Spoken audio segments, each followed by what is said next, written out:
amigos e irmãos, 50º dia do nosso desafio 3x3, 1 Coríntios 10, 11, 12 e 13, 4 capítulos na leitura de hoje, né? Vamos lá, o capítulo 10 vai contar dos exemplos de Israel, de pessoas que não foram fiéis a Deus, viram a Deus. Paulo vai dizer, né, foram batizados, foram identificados, o batismo fala disso, nas promessas de Deus. Quando aquele povo atravessa o Mar Vermelho, é como se ele tivesse sido batizado. Agora não, agora nós somos desse povo escolhido. O batismo fala disso, de identificação. Aquele povo foi identificado como povo de Deus, foi salvo da ira, né, do Egito, e depois eles se renderam à imoralidade, à murmuração, e Deus não poupou-os. Então Paulo alerta, olha, nós temos que também ser fiéis, não murmurar, não nos rendermos à imoralidade, à idolatria. Paulo vai falar muito da idolatria, e ele vai citar aqui algumas coisas interessantes, que é a questão que a comida em si, irmão, uma comida sacrificada não é nada, o ídolo não existe. Nós temos que ter a consciência limpa. Alguém apresenta algo para nós comermos? Nós comemos, nós já vimos, ninguém é condenado, não é a comida que nos encomendará a Deus, vimos na leitura de ontem. Só que tem uma frase interessante aqui, Paulo fala que se alguém falar que é sacrificado, eu não devo comer, não por causa da minha consciência, mas por causa da consciência do outro. Então, o fato do outro poder se escandalizar numa atitude minha é um alerta para eu não fazer. Ah, mas é problema do outro, eu tô com a minha consciência tranquila. Hoje é assim, né? O outro que se lasque, né? Sempre a gente usa essa desculpa. Eu que tenho que estar com a minha consciência tranquila. Será mesmo? Vamos ver bem o que Paulo disse, né? Não é bem assim. Se o meu comportamento talvez seja correto, mas ele gere um escândalo, é melhor não fazer. É melhor nós não escandalizarmos. Às vezes uma coisa que não tem nada a ver, mas alguém pode se escandalizar, é melhor a gente nem fazer. É o que está escrito aqui. Então vai de encontro, ou seja, vai contra aquilo que a gente escuta hoje. Ah não, o que importa é o meu coração, o que importa é a minha mente. Será? O outro não importa não? Por quê? Jesus morreu pelo outro, Jesus morreu pelo irmão. Por que ele pode se escandalizar? Só para que eu fique bem? Então a gente tem que levar isso em consideração, lembrar disso. Capítulo 11 vem um capítulo muito polêmico que fala a questão do uso do véu. O véu era uma mantilha que as mulheres colocavam Paulo ensina as mulheres a usarem isso como um sinal de submissão ao seu marido. Paulo coloca aqui a questão que o marido é autoridade sobre a mulher, assim como Deus é autoridade de Cristo, assim como Cristo é autoridade sobre a igreja. Não é uma posição de inferioridade, mas de funções diferentes, né? Funções diferentes. E aí o véu era o símbolo disso. Então a mulher, Paulo ilustra isso, que ela deveria usar o véu, esse símbolo da submissão, da sua nova vida, da sua identidade. E Paulo fala muitas coisas interessantes, fala que o pecado veio pela mulher, sim, veio pela mulher, mas a vida também vem pela mulher, que todo homem é gerado de uma mulher. Então meio que há um equilíbrio, né?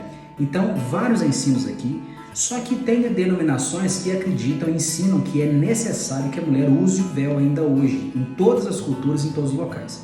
E não é isso que Paulo está dizendo. O que Paulo está dizendo é o seguinte, em qualquer cultura, homens e mulheres têm que se portar de maneira respeitosa e que não cause escândalo. Se em uma determinada cultura é um costume das mulheres honradas usarem véu, a mulher cristã usa o véu. Se em determinada cultura é o costume da mulher cristã usar uma melancia na cabeça para parecer submissa, naquela cultura a mulher cristã vai usar a melancia na cabeça. É isso que está querendo dizer. Em cada cultura nós temos símbolos da submissão feminina, do temor a Deus do homem. E então o cristão segue esses padrões, porque ele não quer causar o quê? Escândalo, que estava sendo falado no capítulo anterior. Lembra disso? Então o véu não é uma obrigação no Brasil, por quê? Porque aqui usar véu ou não usar não é sinônimo de nada, não é sinônimo de nada. Tá? Então, em Corinto era uma cidade portuária, uma cidade que tinha muito tráfico de gente, de marinheiros, que ficavam meses, anos no mar. O que eles iam fazer quando chegar em terra? Se prostituir. E as prostitutas daquela cidade geralmente raspavam a cabeça. Então essas mulheres, quando se convertiam, tinham a cabeça raspada. Como que faz isso? Como que vai se tratar? Colocava o véu, tampava a vergonha. Testemunho, toda a igreja, ninguém ia ficar julgando.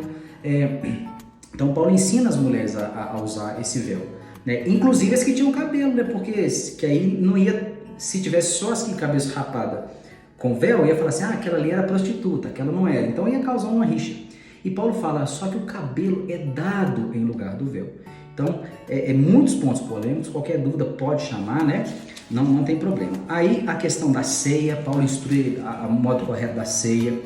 A ceia é um símbolo da comunhão, é um momento que nós devemos ter para lembrar do corpo de Cristo, né? A ceia é para isso. Você tem que tomar a ceia considerando, lembrando do corpo de Cristo, do sangue dele derramado em seu lugar. Porque nós tomarmos sem discernir o corpo, Paulo vai dizer, está comendo e bebendo juízo para si, está comendo e bebendo para a própria condenação. Então examine-se e coma. Não é igual muitas igrejas ensinam, examine-se, se estiver bem, coma. Examine-se, se não estiver bem, não coma. Não é assim que funciona. Não é desse jeito. Sempre que nós examinarmos, nós vamos ver que nós não somos indignos. Mas é pela graça. Então nós examinamos e comemos. Examinamos, pedimos perdão e comemos. Então, você cristão, tome a ceia. Agora, você que não é cristão, não tome.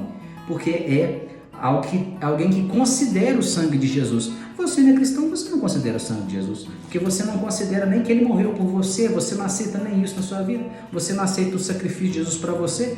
Para que você quer tomar ceia? Né? A ceia é uma identificação com a morte de Jesus. Você não quer morrer para si mesmo, então não tome a ceia. Então é para a sua condenação.